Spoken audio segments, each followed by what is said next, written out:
इस्लाम तो बहुत अमन पसंद है। जरा सुनिए, हाफिज सईद ने ये बात कहा है दुबई के तर्ज पर कोई और हमले की तैयारी हो रही कि 7 साल गुजर गए, 6 साल हो गए, झक मार ली तुमने। हाफिज सईद का इन्वॉल्वमेंट अजमल कसब वाले कांड में है कि नहीं? क्या तुमने ये साबित कर दिया कि बम्बई हमला हाफिज सईद ने किया था? ढूंढते रह जाओगे, मिलेगा नहीं। ये तो खुद हाफिज सईद ने कहा है भाई। कोई है ही नहीं जो इस प्लानिंग को पहचान सके। मतलब हम इतने बेवकूफ हैं। मोहन वरद की सरकार और कांग्रेस की सरकार 29.5 करोड़ रुपए अजमल कसब पर खर्च करती है। क्यों? कोई सवाल करेगा तो भाई वो जाली मुसलमान हो जाएगा। हाय हाय। तो जो कुरान ने कहा है वही लारेब ने किया है कि कुरान और हदीस की बात को मानना जरूरी है। इसने अपने स्टेटमेंट में वैसे ही जैसे अजमल कसब लेट करके पूरी हीरोपंती के साथ स्टेटमेंट दे रहा था। जिहाद ही एक ऐसा रास्ता है, फरिश्ते हमें सीधे जन्नत ले जाएंगे।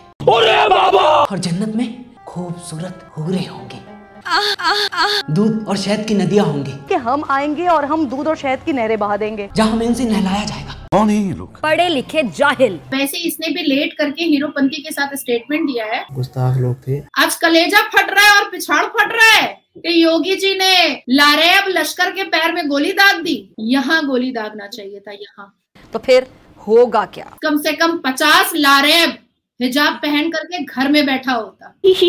अब देखिए किट्टू, अगर मैं इस्लाम के नजरिए से देखूं तो आप किट्टू नहीं है मेरी नजर में। इस्लाम के हिसाब से आप एक काफिर हैं मेरी नजर में, क्योंकि मेरा नाम नाजिया इलाही खान है। इसकी वजह क्या है? क्योंकि ये कुरान हमें बता रहा है कि भाई किट्टू गला रेत दूंगी मैं अगर बात अल जिहाद की आएगी, और अगर ना रहती तो फिर मैं जाली मुसलमान हो जाऊंगी इस भारत की धरती पर। है ना अजीब सा असूल। मुझे जन्नत नहीं मिलेगा। ऐसे मुझे जन्नत ना भी मिले तो कोई फर्क नहीं पड़ता, क्योंकि 72 वर्जिन हूरें तो मुझे मिलेंगी नहीं, और मैं लेस्बियन तो हूं नहीं जो 72 वर्जिन हूरों को करूंगी क्या मैं लेस्बियन तो हूं नहीं। तो मैं थूकती हूँ ऐसे मुसलमानों पर जो बलात्कारी की बिरयानी खाता है।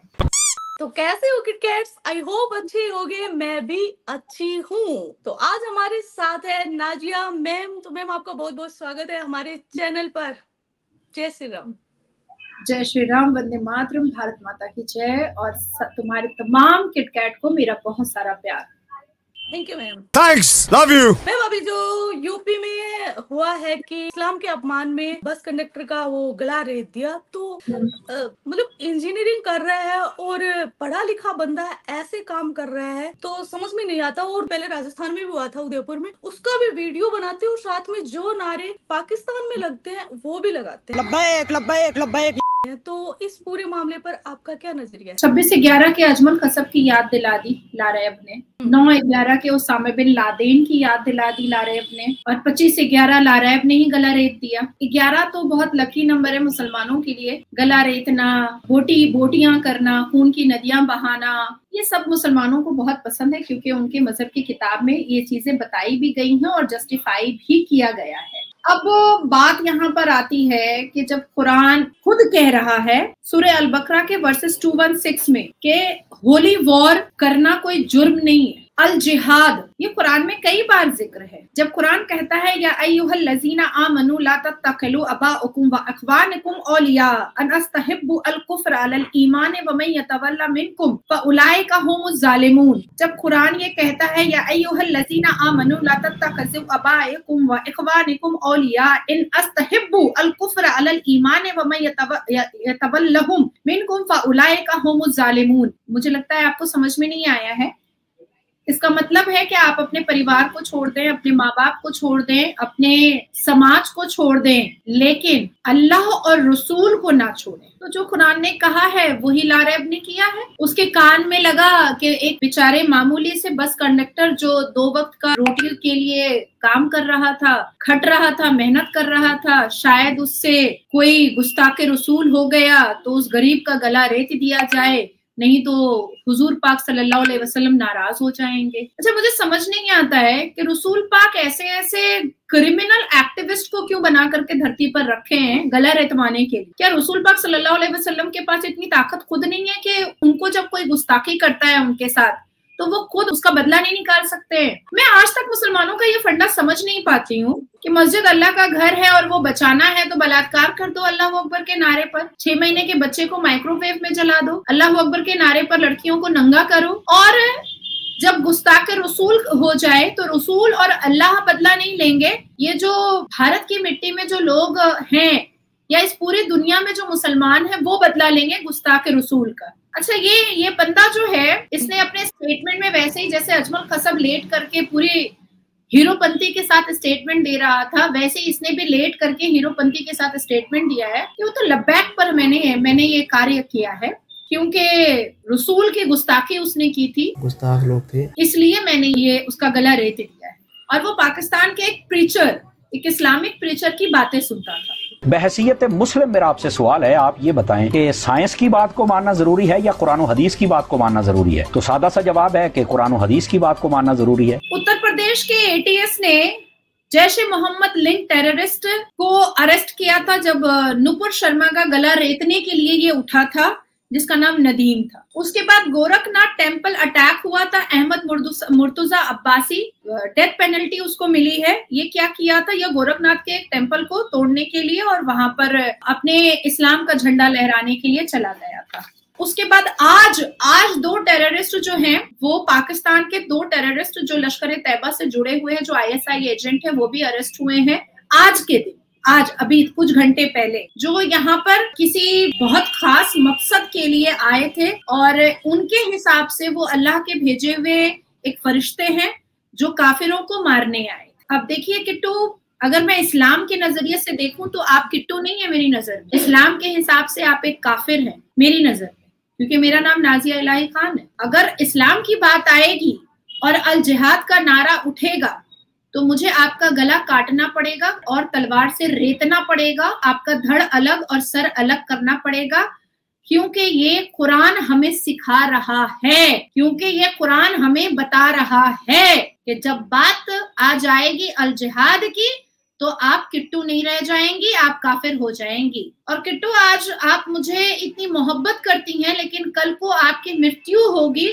तो मुझे आपके लिए फीनारे जहन्नम पढ़ना पड़ेगा कि आपको नर्क में जगह मिले। अगर मैं ये नहीं पढ़ती हूँ आपके लिए तो मैं अच्छी मुसलमान नहीं रहूं, मैं बिल्कुल भी अच्छी मुसलमान नहीं रहूंगी। अक्सर लोग कुछ एडिट करके कट करके निकालते हैं। जब मौलवी मेरे ऊपर चिल्लाता है कि तुम मुसलमान नहीं हो तो मैं उसको कह देती हूँ कि तुम मर्द ही नहीं हो, साबित करो कि तुम मर्द हो। तो जितने भी जिहाद एक्टिविस्ट हैं हमारे भारत के अंदर, वो कहते हैं कि ये मुसलमान नहीं है। तो अगर कोई मुझसे इस चीज की सर्टिफिकेट मांगता है कि मैं मुसलमान हूं कि नहीं हूं, तो मैं भी तो सामने वाले से उसके मर्द होने का और औरत होने का सर्टिफिकेट मांग ही सकती हूँ ना। और नहीं तो क्या? पिछले 76 साल से मुसलमानों ने फ्रीडम ऑफ स्पीच और फ्रीडम ऑफ एक्सप्रेशन का जो नाजायज फायदा उठाया है, तो मैं नाजायज फायदा तो नहीं उठा सकती पर फायदा तो उठा सकती हूँ, क्योंकि संविधान की किताब को हाथ में ले करके लाखों लोगों को न्याय तो मैंने दिलाया है ना न्यायपालिका से। तो एटलीस्ट अपने फ्रीडम ऑफ स्पीच के द्वारा मैं ये तो कह सकती हूँ ना कि भाई किट्टू, गला रेत दूंगी मैं अगर बात अल जिहाद की आएगी, और अगर ना रेती तो फिर मैं जाली मुसलमान हो जाऊंगी इस भारत की धरती पर। मुझे जन्नत नहीं मिलेगा। ऐसे मुझे जन्नत ना भी मिले तो कोई फर्क नहीं पड़ता, क्योंकि 72 वर्जिन हूरें तो मुझे मिलेंगी नहीं, और मैं लेस्बियन तो हूं नहीं जो 72 वर्जिन हूरों को करूंगी क्या मैं लेस्बियन तो हूं नहीं। दुर्भाग्य की बात है किट्टू, बहुत बदकिस्मत है हम भारतीय लोग। हमारी किस्मत बहुत फूटी हुई है कि जब नासिर खान जेल जाता है बलात्कार करके एक फॉरेनर लड़की का, और बाहर आने के बाद अपनी शादी में करोड़ों रुपए खर्च करता है, तो मुसलमान की पूरी कौम उसकी शादी की बिरयानी खाने के लिए जाती है और चेहरे पर एक शिकन भी नहीं होता है कि बलात्कारी की शादी का बिरयानी खाने के लिए जा रहा है। और वो बलात्कारी जिसका उसने बलात्कार किया था वो अब जिंदा भी नहीं है, वो डिप्रेशन में मर चुकी है। तो मैं थूकती हूँ ऐसे मुसलमानों पर जो बलात्कारी की बिरयानी खाता है। बहुत बदकिस्मत है हम भारतीय कि जब अजमल कसब लाखों को मारने के बाद जब अरेस्ट होता है तो मौन व्रत की सरकार और कांग्रेस की सरकार 29.5 करोड़ रुपए अजमल कसब पर खर्च करती है। And I am not wrong, I have proof. जी, इस 30 करोड़ रुपए से कोई स्कूल नहीं बना था, कोई एकेडमी नहीं बना था, कोई यूनिवर्सिटी नहीं बना था, किसी बच्चे को स्कॉलरशिप नहीं दिया गया था, किसी विक्टिम का, रेप विक्टिम का सर्वोच्च न्यायपालिका में फ्री में केस नहीं देखा गया था, किसी हैंडीकैप को का इलाज फ्री में नहीं हुआ था, शिक्षा पर खर्च नहीं हुआ था, मंदिरों पे खर्च नहीं हुआ था। अजमल कसब की रिहाइश, अजमल कसब के ट्रीटमेंट पर कांग्रेस की सरकार ने 30 करोड़ रुपए खर्च किया था। और सवाल करने वाला अगर कोई सवाल करेगा तो भाई वो जाली मुसलमान हो जाएगा। मैंने सवाल किया है, मैं जाली मुसलमान। मैं पूछना चाहती हूं कि कुरान में सूरह अल बकरा वर्सेस 216 से लेकर के सूरह अल अनफल में ये बार बार जिहाद के बारे में क्यों बताया गया है, सर तन से जुदा करने के बारे में क्यों बताया गया है? क्या कुरान वाकई में ऊपर से अल्लाह ने नाजिल किया है या दाऊद इब्राहिम या उसामा बिन लादेन ने लिखा है? सवाल तो मैं कर सकती हूँ ना। अब मुझे लोग, जितने भी लोग हैं वो सुनेंगे तो कहेंगे कि नाजिया जो है वो जाली मुसलमान है। तो सही है भाई, जाली मुसलमान ही बोलो, लेकिन मेरा काम है सवाल करने का, क्योंकि कोई भी धर्म की किताब अच्छी बातें बताती है, मानवता की बातें बताती है, अधिकार की बातें बताती है, शिक्षा की बातें बताती है, इंसानियत की बातें बताती है, इज्जत की बात बताती है, ईमानदारी की बात बताती है। लेकिन ये कैसे मजहब की किताब है जो सूरह नंबर 5 आयत नंबर 9 में ये जस्टिफाई करती है कि हाँ, गला काटना कोई जुर्म नहीं है। अगर कोई अल्लाह और उसके रसूल को ना माने तो उसका गला काटा जा सकता है। शोभा यात्रा निकलती है तो सर्वोच्च न्यायपालिका से परमिशन लेना पड़ता है या न्यायपालिका से। राम भक्तों को रामनवमी में यात्रा निकालनी होती है तो न्यायपालिका से ऑर्डर लेना पड़ता है। जब गंगा आरती करनी पड़ती है तो न्यायपालिका से ऑर्डर लेना पड़ता है। जब हिंदुओं को अपनी राम मंदिर वापस चाहिए होती है तो सर्वोच्च न्यायपालिका में 20-20 साल गुहार लगानी पड़ती है। लेकिन 5 वक्त अजान दे करके जब अशहदु अल्ला इलाहा इल्लल्लाह व अशहदु अन्ना मुहम्मदन अब्दुहु व रसूलुहु जब बोला जाता है, I testify that there is no God but Allah and Muhammad is his messenger, ये 5 वक्त सारे हिंदुओं को बताया जाता है कि ये अजान पढ़ने वाला ये गवाही दे रहा है कि सिर्फ अल्लाह पावरफुल है और उसका मैसेंजर मोहम्मद है, इसके अलावा कोई पावरफुल नहीं है। तो सनातनी जागते भी नहीं है और कुछ बोलते भी नहीं है। और अगर नाजिया कह देती है तो फिर नाजिया जाली हो जाती है, जाली मुसलमान हो जाती है। उन मस्जिदों के लिए, उन मस्जिदों में शहादा टेस्टिमोनी इन इस्लाम करने से पहले किसी को न्यायपालिका 5 बार नहीं जाना पड़ता है। जिस अजान में बार बार ये बताया जाता है कि पावर है तो सिर्फ अल्लाह के पास है, पोजीशन है तो सिर्फ अल्लाह के पास है, रुतबा है तो सिर्फ अल्लाह का है, मानना है तो सिर्फ अल्लाह को मानो, किसी के सामने झुकना है तो सिर्फ अल्लाह के सामने झुको, बाकी सारे धर्म के जो भगवान हैं वो कुछ भी नहीं है। ये 5 वक्त हम सुनते हैं भारत की इस धरती पर, 5 वक्त। उनको न्यायपालिका नहीं जाना पड़ता है ऑर्डर निकालने के लिए हर रोज 5 बार।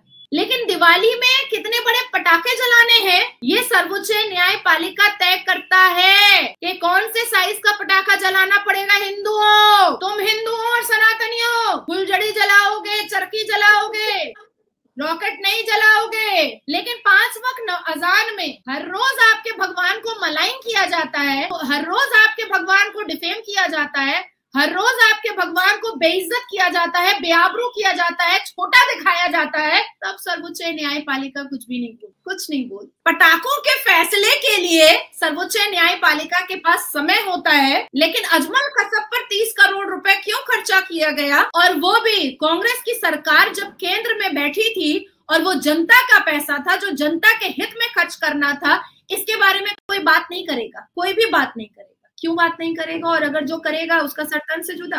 मैं पूछना चाहती हूँ कि पूरे कुरान पाक में प्रॉफेट मोहम्मद के खतना के बारे में क्यों नहीं बताया गया है? मैं पूछना चाहती हूँ कि पूरे कुरान पाक में प्रॉफेट मोहम्मद की अम्मा के बारे में क्यों नहीं बताया गया है? क्यों नहीं बताया गया? माँ के पैर के नीचे तो जन्नत है ना, यही तो कुरान कह रहा है ना। तो माँ तो कैसी भी हो, माँ तो माँ होती है, पर प्रॉफेट मोहम्मद ने अपनी अम्मा के बारे में कोई जिक्र ही नहीं किया है, कोई तारीफ ही नहीं की है। क्यों नहीं की है वो मैं बता देती हूँ। क्योंकि इस धरती पर ये 1450 साल जो सुन्नी मुसलमान बने हैं, जो सुन्नते रसूल वाले मुसलमान बने हैं, हालांकि मैं खुद सुन्नते रसूल में से आती हूँ। पहली औरत हजरत खदीजा रजी अल्लाह ताला अन्हा थी जिन्होंने इस्लाम कबूल किया था, और वो यहूदी थी। प्रॉफेट मोहम्मद सल्लल्लाहु अलैहि वसल्लम की अम्मा खुद यहूदी थी और उन्होंने कभी इस्लाम कबूल किया ही नहीं था। और ये मैं नहीं कह रही हूँ, ये कुरान कह रहा है।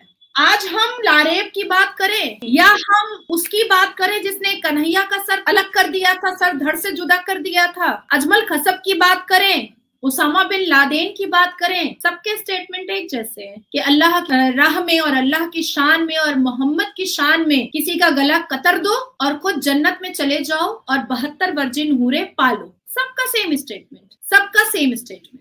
दूसरी चीज मैं बताना चाहती हूँ कि उसामा बिन लादेन से लेकर के उसामा बिन लादेन के साथ जो लोग खालिद शेख मोहम्मद जो पाकिस्तानी जुड़े हुए थे, जिन्होंने इतना बड़ा कांड यूएस में जाकर के किया था 9/11, उनका भी यही कहना है। Osama bin Laden declaration of a holy war against the United State, उसने जिहाद किया था। तुमने अभी पूछा कि पढ़ा लिखा बीटेक गला कैसे कतर सकता है? जो पढ़ा लिखा होता है वो ट्विन टावर में जहाज उड़ा करके, जहाज चला करके पूरा ट्विन टावर को बर्बाद कर देता है। जो जाहिल होता है वो गला कतरता है, थोड़ा पढ़ा लिखा होता है वो वीडियो और लब्बैक कह करके गुस्ताखे रसूल की सजा लोगों को बता करके गला कतरता है। और हम मुंह देखते रह जाते हैं कि सरकार जो है और न्यायपालिका जो है वो इसके बारे में जरूर जवाब देगी, जरूर जवाब देगी, जरूर जवाब देगी। और ये जवाब कब मिलता है? जब ऐसी घटनाएं और भी हो जाती हैं भारत के अंदर, तब मिलता है। और वो भी क्या मिलता है? तारीख पर तारीख, जिसके पक्ष में आज हर रोज मौलाना लोग बैठ करके लारैब हाशमी के पक्ष में बात कर रहे हैं। कल मुझे भी कह दिया एक मौलाना ने कि आप मुसलमान ही नहीं है। ठीक है, मैं इंसान तो हूँ, मैं इंसान तो हूँ। तो इस इंसानियत के नाते ये मुसलमानों ने जो कसाई खाना खोला है भारत की धरती पर और भारत की भूमि पर, वो कसाई खाना कैसे बंद होगा, इसके बारे में तो सर्वोच्च न्यायपालिका से लेकर के केंद्र की सरकार तक को जवाब तो देना पड़ेगा ना, जवाब तो देना पड़ेगा कि आखिर ऐसी क्या बात है, ऐसी क्या बात है कि सरकार की तरफ से ऐसे टेररिस्ट और जिहादी माइंडेड के ऊपर 30-30 करोड़ रुपए खर्च हो जाते हैं और कोई सवाल नहीं करता है। क्या बात है? आखिर ऐसी क्या बात है कि खुद नवाज शरीफ जो अभी दोबारा पाकिस्तान आ गया है जी, और उसी को वहां की आर्मी सेलेक्ट करेगी वहां का प्राइम मिनिस्टर बनाने के लिए। यही जब मुंबई अटैक्स हुए तो इसने नवाज शरीफ सबसे पहले बोला हलवा पकाए, और इसने उस इंटरव्यू में बता दिया कि वो पाकिस्तान से, जिसने डॉन इंग्लिश न्यूज़पेपर को खुद कहा था कि कसाब पाकिस्तान का था।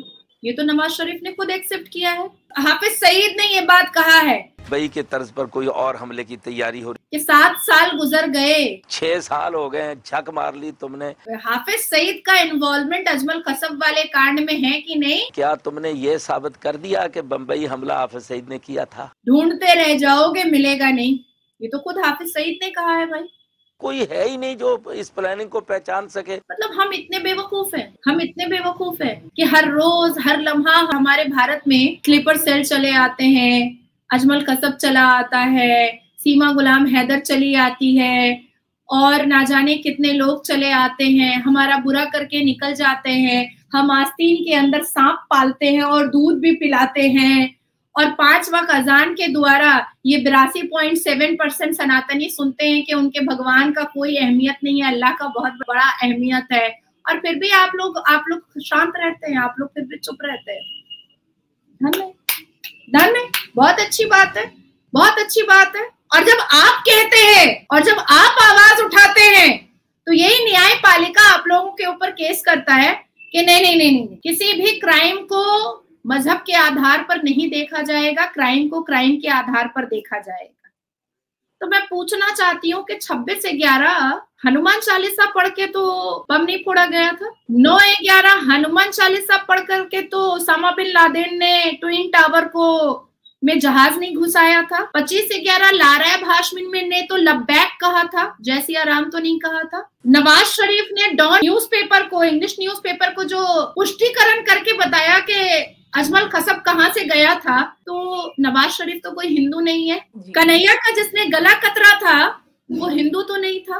श्रद्धा की जिसने बोटियां की थी वो हिंदू तो नहीं था। सूजन जॉर्डन का जिसने मर्डर किया था वो हिंदू तो नहीं था। जिसने गोरखपुर के मंदिर पर अटैक किया था अहमद मुर्तुजा अब्बासी, वो हिंदू तो नहीं था। तो ये सर्वोच्च न्यायपालिका से लेकर के ये सरकार तक 82.7% भारत के सनातनियों को कब तक बेवकूफ बनाता रहेगा? कब तक? कितने दिन तक? और कितने दिन तक चलता रहेगा ये ड्रामा? और कितने दिन तक चलता रहेगा? मैं कहना चाहती हूँ ना कि मैं किसी धर्म को बुरा नहीं बोल, आप सनातन हो, आप अपने धर्म को मानो, मैं मुसलमान हूँ, मैं अपने धर्म को मानूंगी। लेकिन जब सनातनियों को लगा कि सती प्रथा गलत है तो उन्होंने आवाज उठाई और सती प्रथा को बंद करवाया। जब सनातनियों को लगा कि चाइल्ड मैरिज जो है वो गलत है, तो उन्होंने चाइल्ड मैरिज एक्ट लाया और उसमें अनुमति दिया और उसको बंद करवाया गया। तो जब जब सनातनियों को जो जो चीजें लगी कि नहीं इस चीज को मॉडिफाई और रिफॉर्म करना चाहिए, वो सनातनियों ने किया और रिफॉर्म करके अपने धर्म को और भी खूबसूरत बनाया, अपने धर्म को और भी प्यारा बनाया। लेकिन जब 76 साल से भारत में ये चीज पता चल चुकी है कि मुसलमानों को जितना भी एक इंसान बनाने की कोशिश कर दी जाएगी, ये मुसलमान कभी इंसान नहीं बनेंगे, ये जिहादी के जिहादी ही रहेंगे, ये खूनी खेल ही खेलेंगे, ये गुस्ताखे रसूल की सजा सरतन से जुदा ही करेंगे, ये अफजल हम शर्मिंदा तेरे खातिर जिंदा है इसी का नारा लगाएंगे,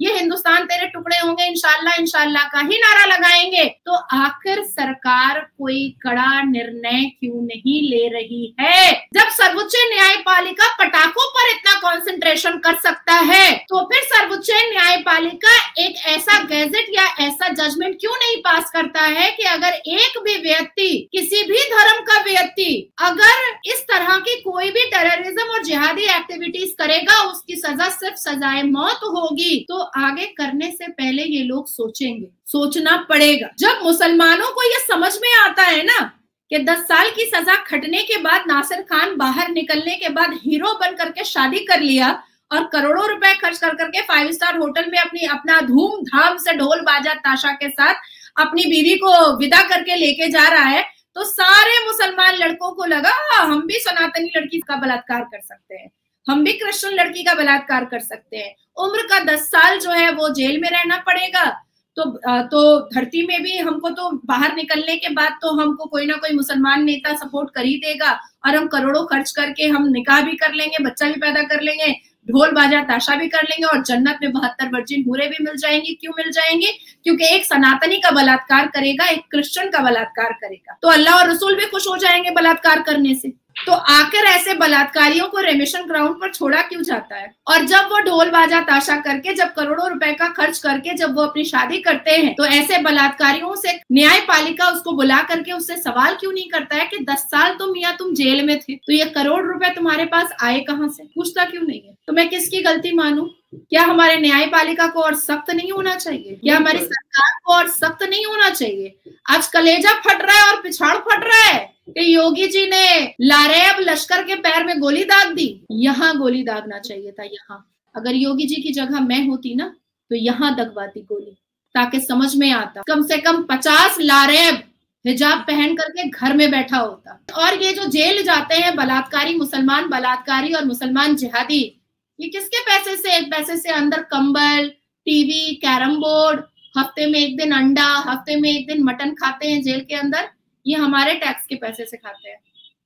हम जो टैक्स में पैसा देते, हम जो जीएसटी देते हैं, हम जो इनकम टैक्स रिटर्न भरते हैं, ये उस पैसे से मटन तोड़ता है मुसलमान बलात्कारी और जिहादी। ये जो गला रेतता है, ये जो खून का होली खेलता है, ये जो खून की नदियां बहाता है, ये लोग जब जेल जाता है तो हमारे पैसे पर वहां पर घर जमाई बनकर जेल के अंदर बैठा रहता है और बड़ी बड़ी टीवी में सीरियल्स देखता है बैठ करके। फोन की भी अनुमति मिल जाती है। इस चीज को कौन सख्त करेगा? और जब हम आवाज उठाते हैं, जो स्टालिन और स्टालिन के पुत्र जैसे सनातनी खड़े हो जाते हैं, आप कुछ ज्यादा नहीं बोल रही हैं, आप कुछ ज्यादा नहीं बोल रही हैं। नहीं, मैं अभी भी ज्यादा नहीं बोल रही। मैंने अभी भी चिथड़े नहीं उड़ाए हैं, मैंने अभी भी इस्लाम के चिथड़े नहीं उड़ाए हैं। अभी भी मैं अपने जुबान पर काबू रखी हुई हूँ। अगर मैंने खुलकर सब कुछ बोल दिया जो कुरान बोल रहा है, तो फिर 200-400 लोग जो इज्जत कर रहे हैं ना मुसलमानों की, वो भी खत्म हो जाएगी, वो भी खत्म हो जाएगी। आखिर ये 72 वर्जिन हूरों का लालच देने वाले भारत के मौलाना और मौलवी अरेस्ट क्यों नहीं होते हैं? क्या वजह है? क्या वजह है जो अरेस्ट नहीं होते? भारत में इस्लामिक प्रेचर, पाकिस्तान के इस्लामिक प्रेचर का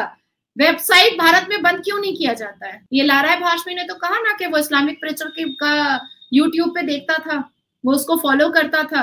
बंद क्यों नहीं किया जा रहा है? क्या बात है? क्या वजह है? देखिए, हमने पढ़ा था everything is fair in love and war. हर कोई इसको इस्तेमाल करता है, हिंदू, मुस्लिम, सिख, ईसाई सबको इस्तेमाल करता है, पर भाषा तो सिर्फ मुसलमान और अंग्रेजों की है। ये everything is fair in love and war in English. जंग और इश्क में सब जायज है, ये तो उर्दू है, ये तो उर्दू है। हिंदी और संस्कृत के तो एक भी वर्ड नहीं है। आपकी संस्कृत और आपका सनातन धर्म आपको मानवता सिखाता है, इश्क और जंग में गला रेतना और बलात्कार करना नहीं सिखाता है। मैम अभी आपने कि जो जिहादी मानसिकता है वो बताई है, लेकिन मैं मतलब मोस्टली सुनती हूँ कि जो लोग बोलते हैं, मुस्लिम लोग बोलते हैं कि हमारी जो कम्युनिटी है वो पीसफुल है, मतलब मुस्लिम तो अमन पसंद होते हैं। तो हाँ बिल्कुल, बहुत अमन पसंद है। लारैब को देखकर तुमको नहीं लगा कि अमन पसंद है? नासिर खान कादर खान को देख के नहीं लगा अमन पसंद है? आज जो 2 लोग अरेस्ट हुए हैं, उसका नाम है वसीउल्लाह खान, इसको देख के तुमको नहीं लग रहा है कि मुसलमान अमन पसंद है? क्या बात कर रही हो? आफ्ताब को देख के नहीं लगा था कि इस्लाम अमन पसंद है? उसामा बिन लादेन को देख के नहीं लगा, सुन के नहीं लगा कि अमन पसंद है इस्लाम? हाफिज सईद को सुन के नहीं लगता है कि इस्लाम अमन पसंद है?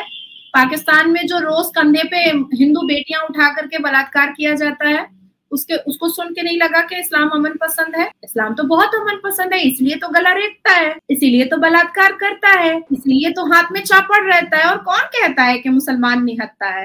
कौन कहता है ये बात? धरती पर मुसलमानों के एक हाथ में पत्थर, दूसरे हाथ में चापड़ होता है, और जन्नत में मुसलमानों के पास 72 वर्जिन खूबसूरत हूरे होती। तो ना ही धरती पर वो कोई पिछड़ा हुआ और बहुत दर्दनाक है, और ना ही वो आसमान पर वो बहुत असहाय और मजबूर है, दोनों में नहीं। मैं कहूंगी कि ऐसे अमन से बचकर ही रहना चाहिए।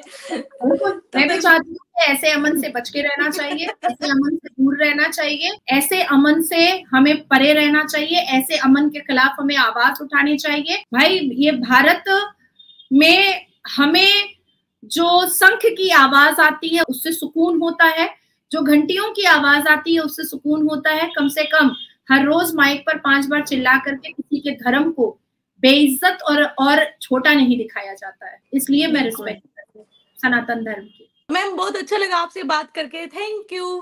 Thank you so much. Vande Mataram, Bharat माता की जय। जय जय।